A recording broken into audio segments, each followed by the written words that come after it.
एक जमाने की बात है। एक गरीब मगर नेक दिल लड़का था जिसका नाम अलादीन था। वो अपनी माँ के साथ एक छोटे से घर में रहता था। एक दिन एक अजीब आदमी उसके पास आया और उसे एक पुराने गार में ले गया। उसने अलादीन से कहा कि वो गार के अंदर जाकर एक चराग ले आए। अलादीन गार में दाखिल हुआ और वहां उसे एक पुराना सा चराग मिला।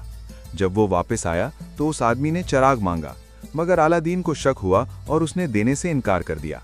अचानक गार बंद हो गया और वो अंदर ही रह गया।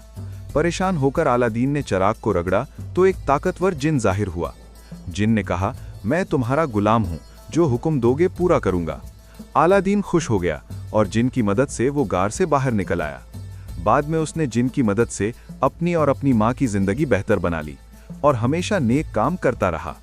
सबक, मॉरल, हमेशा ईमानदारी और नेकी इख्तियार करो, क्योंकि यही कामयाबी की असल कुंजी है।